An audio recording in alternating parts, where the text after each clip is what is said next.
Hello students, welcome back to physics class. Students, आज हम यहाँ पे बीएससी सिक्स सेमेस्टर का सेकंड यूनिट का लास्ट टॉपिक हमारा एक पेंडिंग है इसके अंदर, quantum theory of Raman effect. ठीक है, तो एक बारी आज उसको भी कंप्लीट कर लेते हैं। और ध्यान रखिएगा कि मैंने आपके जो प्लेलिस्ट है उसके अंदर लेज़र की फर्स्ट जो लेज़र का अपर पोर्शन है थर्ड यूनिट का, वो मैंने ऑलरेडी आपको वहाँ सेंड कर दिया है। ठीक है, तो आप वहाँ से उसको कर लीजिएगा।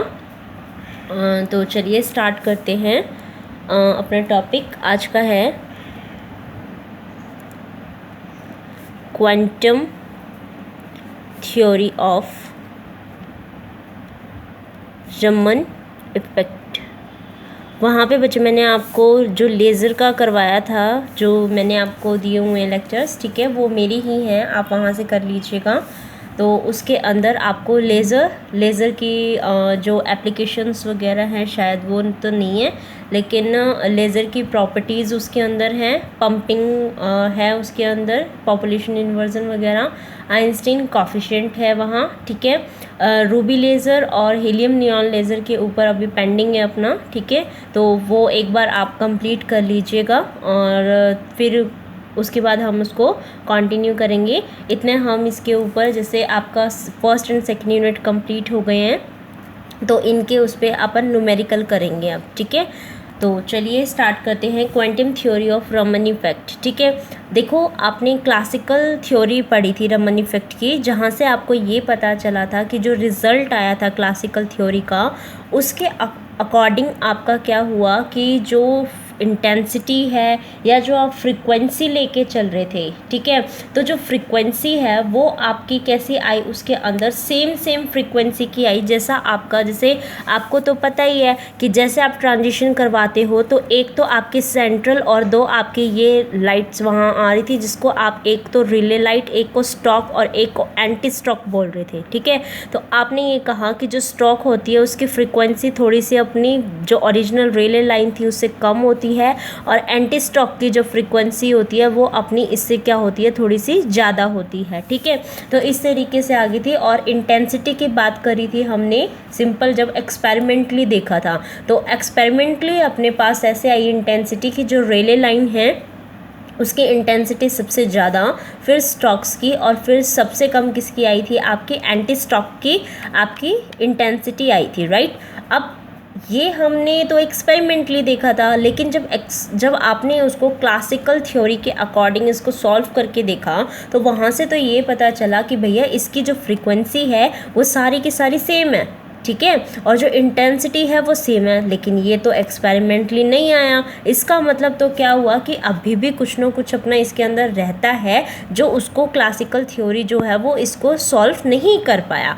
इसीलिए फिर अब हम किसके पास चलते हैं, अपनी क्वांटम थ्योरी के पास चलते हैं। ठीक है, आप सबने अभी क्वांटम थ्योरी जैसे पढ़ रहे हो तो आपने देखा होगा कि क्वांटम थ्योरी यानी कि प्लैंक्स कांस्टेंट का कहीं ना कहीं यूज़ करता है। राइट, तो अब इसने कहाँ यूज़ किया होगा उसका, वो भी हम देख लेते। कहाँ यूज़ कर सकता है कि भाई जो आपने वहाँ पे जैसे जो भी एक मॉलिक्यूल के ऊपर जो आपने ट्रांजिशन करवाई थी, जो एनर्जी वो एब्जॉर्ब करके चला था, तो उसने वो ये कह दिया कि जो मोनोक्रोमेटिक लाइट आपने फॉल करवाई थी उसकी जो एनर्जी आपकी एच न्यू की थी। एच क्या है, प्लैंक्स कांस्टेंट। अब आ गया ना यूज़ इसका। ठीक है, तो जहाँ पे भी ये प्लैंक्स कांस्टेंट यूज़ होएगा, इसका मतलब वो क्वांटम चीज़ को फिर बताता जाएगा यहाँ। ठीक है, अब देखो इसका मतलब तो अब इन्होंने ये कहा कि अब ये जो सम अमाउंट ऑफ आपने जो ये दिया था इसको एनर्जी, जो मतलब इंसिडेंट करवाया था, तो मे बी ये हो सकता है कि कई जो अपने मॉलिक्यूल थे वो मतलब उसको एब्जॉर्ब कर रहा है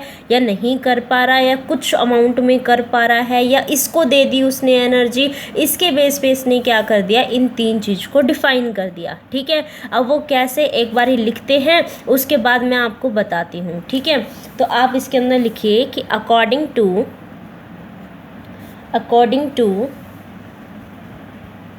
quantum theory, a beam of monochromatic light of frequency nu naught in the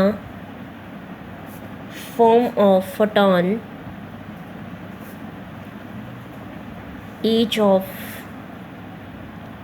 energy कितनी, एच न्यू नॉट, ठीक है। जब ये इतनी एनर्जी हम उस मॉलिक्यूल पे हिट करते हैं तो कौन कौन से उसके स्टेप्स इसके अंदर हो सकते हैं, या तो ये इसको कुछ इफेक्ट नहीं कर रहा, या इसने इसकी एनर्जी को एब्जॉर्ब कर लिया, या इसने इसको एनर्जी दे दी। ये तीन ही तो केस पॉसिबल हो सकते हैं, तो उनकी बेस पे अब ये बताएगा।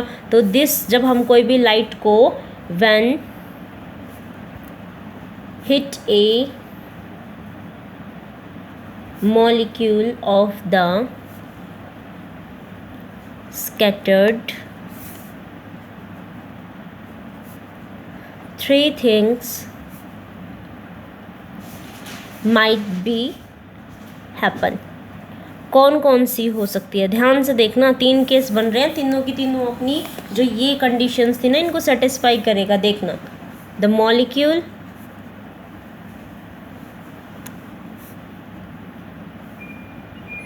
might merely deviate the photon without absorbing its energy and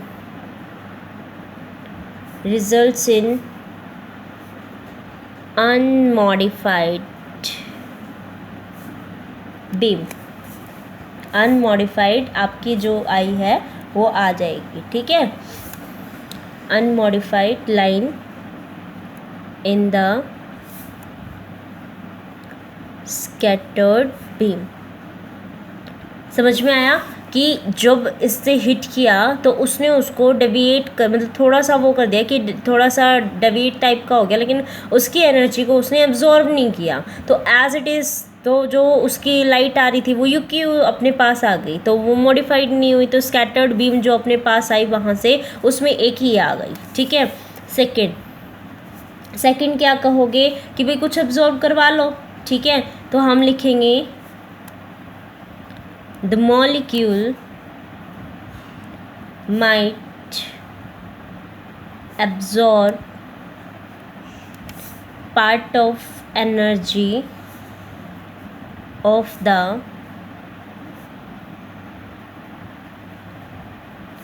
incident photons, giving rise to modified Stokes lines, जिसकी फ्रीक्वेंसी क्या होगी, थोड़ी सी कम होगी इंसिडेंट रेडिएशन से, whose frequency nu is less than that of the incident radiation। तो इसका मतलब क्या हुआ कि अब के जो लाइट हमने इस पे इंसिडेंट करवाई थी मॉलिक्यूल पे, मॉलिक्यूल ने उसकी एनर्जी एब्जॉर्ब कर ली, ठीक है। अगर एब्जॉर्ब कर ली तो लाइंस मॉडिफाई हो गई, और उस मॉडिफाइड लाइन को हमने क्या बोल दिया, स्टॉक्स लाइंस, ठीक है। जिसकी फ्रीक्वेंसी जो होगी वो इंसिडेंट रेडिएशन से थोड़ी सी कम होगी। अब के क्या करते हैं, अब के ये कर लेते हैं कि उसने कुछ ना कुछ जो मतलब एक बार लिखते हैं फिर देखते हैं, ठीक है, क्योंकि फिर आपको पता चल जाएगा अच्छे से। The molecule itself being in an excited state imparts some intrinsic energy,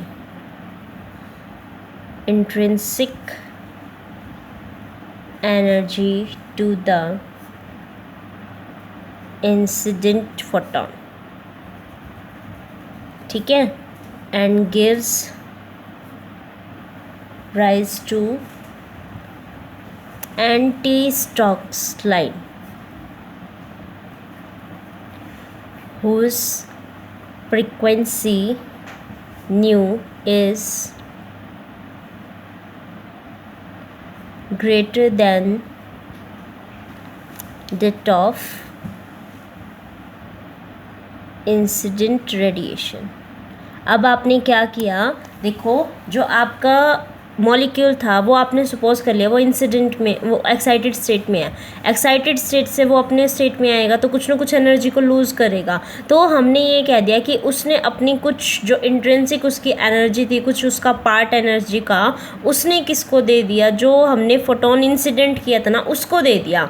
तो अगर वो उसको दे देगा तो फिर भी कुछ ना कुछ तो चेंज आया उसमें। तो उस लाइन को हमने क्या कह दिया, एंटी स्टोक्स लाइन कह दिया। और उस टाइम पे जो इसकी फ्रीक्वेंसी है वो आपकी इंसिडेंट रेडिएशन की फ्रीक्वेंसी से ज़्यादा हो जाती है। ठीक है, तो इसके अकॉर्डिंग आपके ये तीन उन्होंने ये कहा कि क्वांटम थ्योरी के अकॉर्डिंग ये सब चीज़ हो सकती हैं। ठीक है, फिर उन्होंने क्या किया, इसको थोड़ा सा एक्सप्रेशन फॉर्म में भी करके देखा। ठीक है, इसको अच्छे से करना क्योंकि एग्ज़ाम में ये पूरा का पूरा या तो क्लासिकल थ्योरी आएगी या क्वांटम थ्योरी आएगी या classical and quantum theory both आएंगी। ठीक है, तो इसको बिल्कुल छोटा मत करना क्योंकि क्लासिकल थ्योरी ऑलरेडी थोड़ी सी शॉर्टी है। ठीक है, तो वो छोटी है लेकिन इसको बिल्कुल छोटा मत कर देना, नहीं तो ये 6 नंबर का या 9 नंबर का क्वेश्चन आएगा वो 5 ही देगा आपको नंबर। ठीक है, तो इसको जितना मैं करवा रही हूँ पूरा का पूरा उतना ही करके आना है।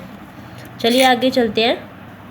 तो देखो इसके अंदर अब क्या कर रहे थे, हम ये कह रहे थे कि इसने जैसे ये मॉलिक्यूल हो गया उस पर ये हिट करवा रहे थे एच न्यू के उसमें, तो एक बारी वो भाई इसको एब्जॉर्ब कर रहा है, एक बारी डेविएट कर रहा है और एक बारी ये खुद इसको इम्पार्ट कर रहा है। तो इसको मैथमेटिकली फॉर्म में अब करना पड़ेगा। मैथमेटिकली करेंगे तो इसका मतलब हमें मॉलिक्यूल की एनर्जी लेनी पड़ेगी और जिसके साथ ये मतलब कॉलिजन करने पहले, कॉलिजन से पहले मतलब कैसे क्या एनर्जी है इसकी। ठीक है, तो वो लेंगे और आफ्टर कॉलिजन जो मॉलिक्यूल की एनर्जी है उसको ले लेते हैं। ठीक है, तो इस तरीके से करके फिर हम उसके ऊपर कंजर्वेशन लॉ लगा देंगे कि पहले और बाद में कितना क्या उसका हो रहा था एनर्जी का, तो उसको लिख देंगे। ठीक है, तो आप लिखोगे let a molecule of energy EP be exposed to a radiation of frequency nu naught। ठीक है, and after collision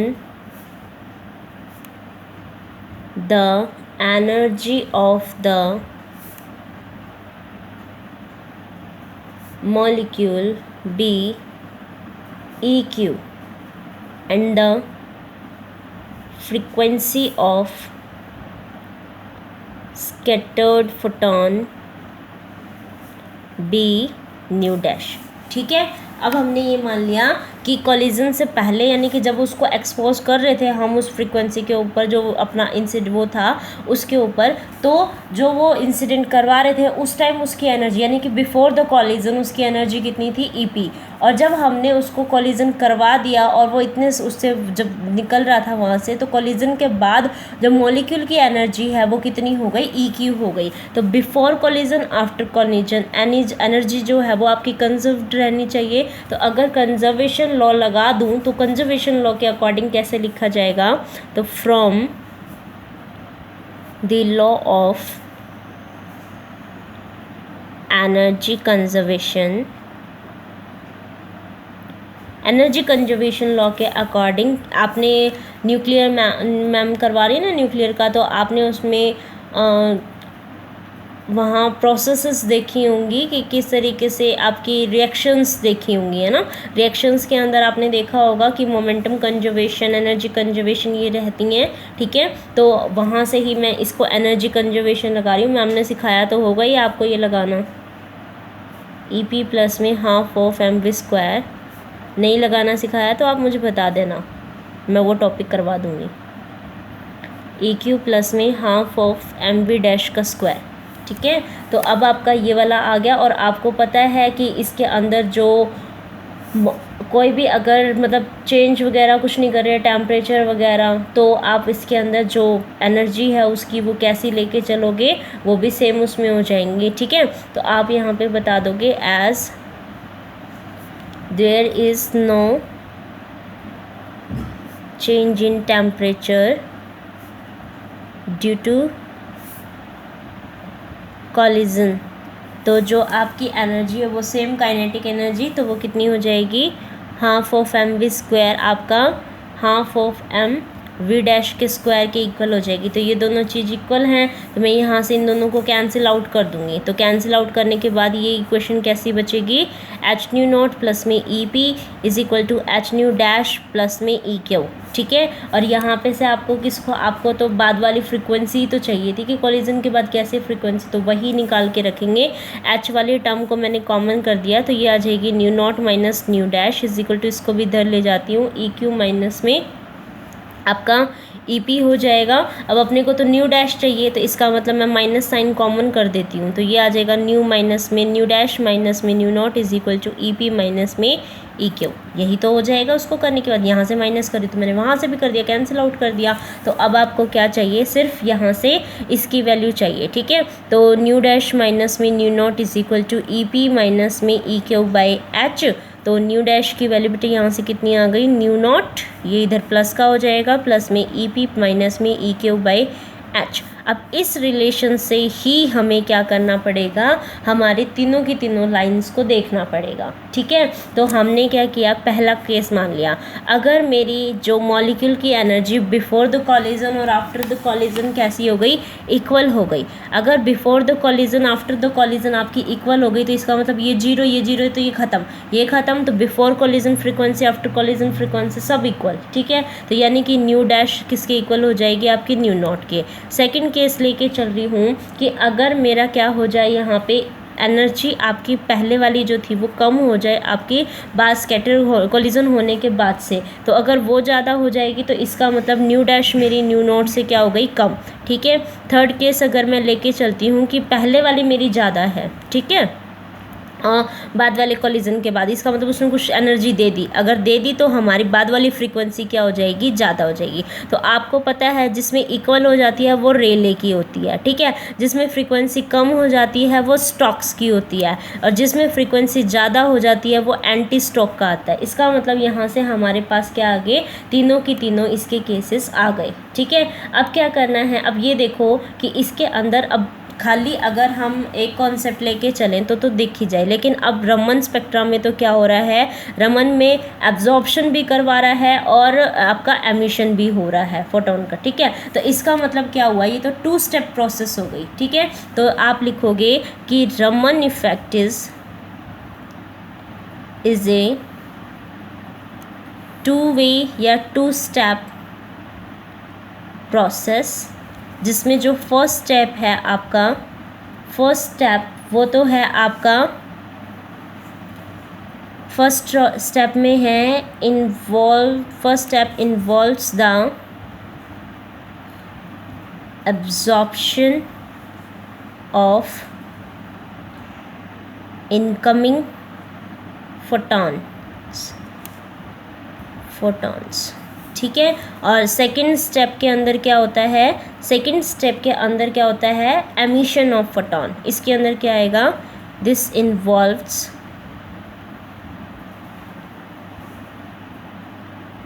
emission of photon, ठीक है। तो अब ये तो हमने देख लिया कि भाई इस तरीके से क्या करके गया, हमारा मैथमेटिकली हमने बता दिया कि ये 3 चीज़ें आती हैं। अब जो अपना रमन है वो आपका रमन रोटेशनल रमन स्पेक्ट्रा भी होता है, वाइब्रेशनल रमन स्पेक्ट्रा भी होता है, ठीक है। आप दोनों के उसमें किसी को भी इसके बेस पे एक्सप्लेन कर दे सकते हो। इसके सिलेक्शन रूल अलग अलग होंगे लेकिन दोनों उसके मतलब, ठीक है। तो अभी हम क्या करते हैं, खाली रोटेशनल का सिलेक्शन रूल अलग है, किससे, आपके रोटेशनल रमन स्पेक्ट्रा से, ठीक है। तो अब हम क्या करने जा रहे हैं, रोटेशनल रमन स्पेक्ट्रा यूज़ करने जा रहे हैं। तो रोटेशनल का सिलेक्शन रूल देख के इसको करते हैं। अब क्योंकि ये 2 वे प्रोसेस है तो इसके अंदर सिलेक्शन रूल अलग होगा, वो क्या होगा इसमें अब लिखते हैं, ठीक है। अब देखो इसको हम किसके अकॉर्डिंग बता रहे थे, रोटेशनल के अकॉर्डिंग बता रहे थे ना। तो आप ऊपर हेडिंग डाल दीजिए सिलेक्शन रूल्स फॉर ट्रांजिशंस, लेकिन अभी रोटेशनल के केस के लिए बोल रहे हैं, ठीक है। तो रोटेशनल एनर्जी आपको पता है, जब हम वो कर रहे थे डायटोमिक मॉलिक्यूल लिया था तो रोटेशनल एनर्जी का फॉर्मूला आया था, कितना आया था, 1/2I H का स्क्वायर J × J+1 आया था ना। तो आप यहाँ पे लिखोगे the rotational energy levels of a diatomic molecule is E rotational के केस में एच कट का square by 2i j into J plus 1, ठीक है।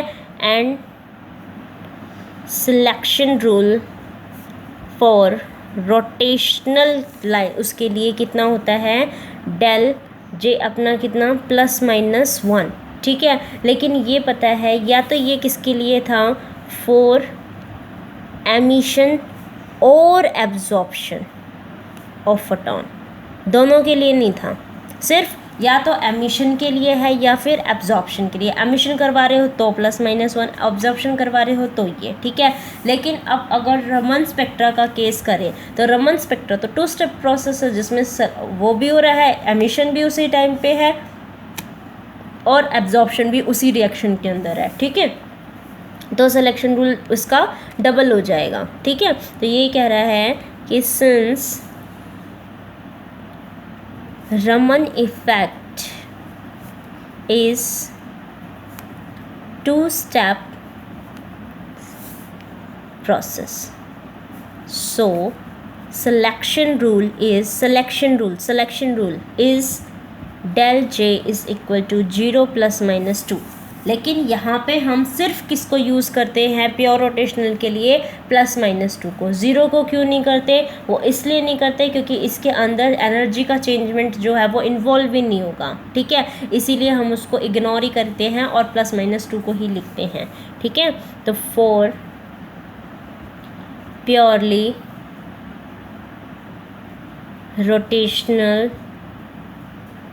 Transition only del J is equal to +-2, del J is equal to 0 not considered as it doesn't involve any, लिख दो, any change in energy, ठीक है। तो अब अपन 2 levels उसमें दे रहे हैं, एक तो पहले वाला और एक बाद वाला। तो दोनों अगर एनर्जी लेके चल रहे हैं और उसके बीच में ट्रांजिशन दिखाएंगे तो वो तो फिर से डेली को ही दिखाएगा, ठीक है। तो अपन लिखेंगे so change in energy of diatomic molecule is, कितनी हो जाएगी, del E is equal to पहले वाली माइनस में बाद वाली को Q से रिप्रेजेंट कर रहे थे, ठीक है। तो इस तरीके से हो जाएगा। तो अपन ले लेते हैं कि भाई 2 के गैप पे ये बता रहा है तो 2 को ही लेना पड़ेगा। तो मैंने एक को ले लिया J+2 और J+2 से ट्रांजिशन J के ऊपर दिखा देती हूँ।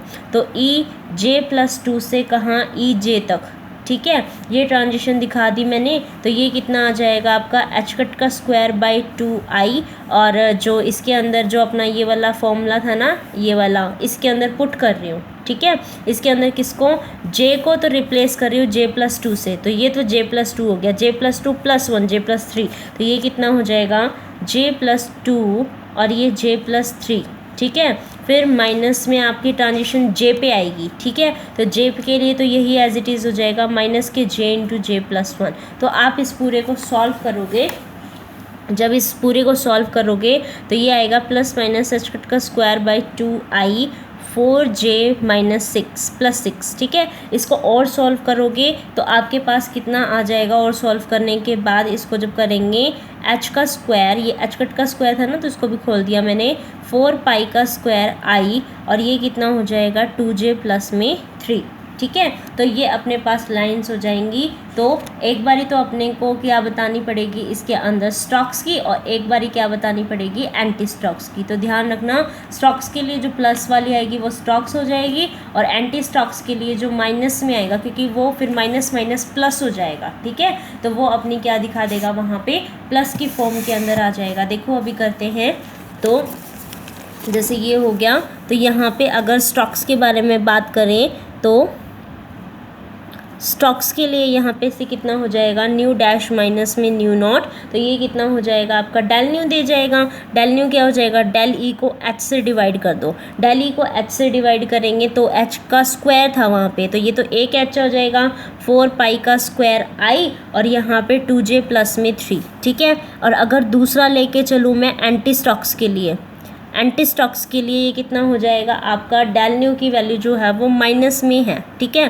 तो ये कितनी माइनस में आपका कितना हो जाएगा, एच अपॉन में 4 पाई स्क्वायर आई और ये कितना हो जाएगा 2j प्लस में 3, ठीक है। तो एक तरह से आपने डेल न्यू को बता दिया कि प्लस माइनस एच अपॉन में 4 पाई स्क्वायर आई 2j प्लस में 3 होता है। प्लस आपका किसके लिए हो जाएगा, स्टॉक्स के लिए, और माइनस किसके लिए हो जाएगा, एंटी स्टॉक्स के लिए हो जाएगा, ठीक है। तो इस तरीके से अपन सारी वैल्यूज़ को पुट कर देंगे। वो इसलिए हो जाएगा ना क्योंकि देखो न्यू माइनस में डेल न्यू, तो ये प्लस में थी तो ऑटोमेटिकली उसको माइनस में कर देगा, तो ये रिलेशन हो गया स्टॉक्स का।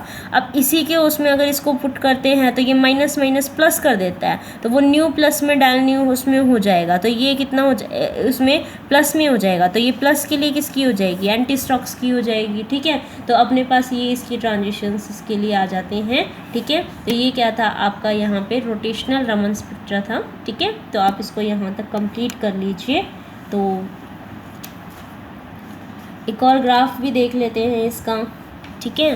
रोटेशनल रमन स्पेक्ट्रा के लिए ग्राफ देख लो अगर देखना है तो आप लोगों ने, तो इसकी एक मिनट, ये जो आपका आएगा ये माइनस, क्योंकि फिर ये माइनस माइनस वो चेंज हो जाएगा है ना, तो इसको प्लस कर लो और इसको कर लो माइनस, ठीक है। क्योंकि जो रिज़ल्ट लिखेंगे वो न्यू माइनस में डेल न्यू और न्यू प्लस डेल न्यू लिखेंगे, ठीक है। ये लिखा जाएगा, तो इसके लिए डेल न्यू की वैल्यू जो ये आएगी ये माइनस होनी चाहिए और इसके लिए ये प्लस होनी चाहिए, ठीक है। तो इस तरीके से, नहीं तो फिर ये माइनस में बन जाएगा। तो ये प्लस साइन किसके लिए आएगा यहाँ पे, एंटी स्टॉक्स के लिए, और माइनस आएगा स्टॉक्स के लिए, ठीक है। तो अब इसका देखो ग्राफ बनाते हैं। तो अपने पास ये लेवल्स हो जाएंगे, ठीक है। इसको 0 1 2 3 इस तरीके से लिख लेती हूँ मैं, ठीक है। तो आप ये जे की वैल्यूज़ है मेरी, तो आपको पता है 3 से 1 के ऊपर ट्रांजिशन करेंगे तो कितना आएगा यहाँ पे 2, ठीक है। और यहाँ से 2 के ऊपर अगर मैं 0 के ऊपर ट्रांजिशन कर दूँ तो फिर से मेरे पास क्या आएगा, 2 ही आएगा, ठीक है। तो ये देखो माइनस में आ रहे हैं, ठीक है। तो ये इसमें क्या हो जाएगा, यहाँ पे ये एंटी स्टॉक्स की लाइंस देंगी, इंटेंसिटी कम, ठीक है। और अगर यहाँ से जाएंगे किसके ऊपर, यहाँ से इसी के ऊपर ही जा सकते हैं, ठीक है। और इसको भी इसी के ऊपर ही, तो ये क्या हो जाएंगे आपकी स्टॉक्स की। तो यहाँ पे बेटा ये अपना क्वांटम थ्योरी वाला भी जो रमन का है वो कंप्लीट होता है यहाँ पे, ठीक है। और एक चीज़ और ध्यान देना कि अगर आपके आता है कि जैसे इलेक्ट्रॉनिक था, वाइब्रेशनल स्पेक्ट्रा था और रमन स्पेक्ट्रा है, ठीक है। इनमें से ये पूछे कि किसकी पोजीशन कौन सी होती है और कौन सबसे ज़्यादा होता है, तो ध्यान देना कि जो आपका वाइब्रेशनल एनर्जी है वो आपकी रोटेशनल एनर्जी से ज़्यादा होता है, लेकिन ये कम होता है किससे, आपके इलेक्ट्रॉनिक एनर्जी लेवल से। सबसे ज़्यादा किसकी होती है, इलेक्ट्रॉनिक एनर्जी लेवल होती है, फिर उसके बाद आपकी वाइब्रेशनल एनर्जी और रोटेशनल एनर्जी है, ठीक है। इलेक्ट्रॉनिक एनर्जी लेवल्स का कोई पर्टिकुलर वैसे टॉपिक नहीं आता, सिर्फ वाइब्रेशनल और रोटेशनल स्पेक्ट्रा के बारे में ही पूछा जाता है, इसीलिए मैंने आपको रोटेशनल और वाइब्रेशनल वाला पूरा एक्सप्लेनेशन फॉर्म में और इसका सिर्फ यही कॉन्सेप्ट बता रही हूँ, इसको बस यही ध्यान में रख लेना, ठीक है। और कोई भी आपका जो मॉलिक्यूल अगर आपका है किसी भी क्वांटम स्टेट में, कोई मॉलिक्यूल किसी क्वांटम स्टेट में है तो उसका जो टोटल एनर्जी होती है वो इन तीनों एनर्जी का होता है, मतलब उसमें तीनों होती हैं। तो electronic energy, vibrational energy plus में रोटेशनल एनर्जी, वहाँ पे ये तीनों की तीनों होती हैं, ठीक है। और ट्रांजिशन करवाएंगे तो पहला स्टेट और दूसरे स्टेट के उसमें जो ट्रांजिशन होती है वो इसके माइनस में ये वाली हो जाएगी, ठीक है। सपोज़ ये फर्स्ट लेवल है, ये सेकेंड लेवल है, तो ई मतलब इलेक्ट्रॉनिक का एनर्जी लेवल 1, वाइब्रेशनल का एनर्जी लेवल 1 और रोटेशनल का एनर्जी लेवल 1, ठीक है। इससे ट्रांजिशन होगी तो माइनस में आपके ये सारे 2 के लिए आ जाएंगे, इज इक्वल टू ये डेल ई हो गया, डेल ई आपका एच न्यू के इक्वल होना चाहिए तो वो एच न्यू के इक्वल हो जाएगा, ठीक है। वो क्या हो जाएगी आपकी ट्रांजिशंस दे देगा, ठीक है। तो यहाँ पे ये अपना कंप्लीट होता है सेकेंड यूनिट भी, ठीक है। तो चलिए लेज़र का आप कर लेना बेटा, ठीक है। लेज़र के मैंने टॉपिक्स आपके प्लेलिस्ट में डाल दिए हैं, ठीक है। अब वहाँ से कर लीजिएगा। Thank you for watching this video.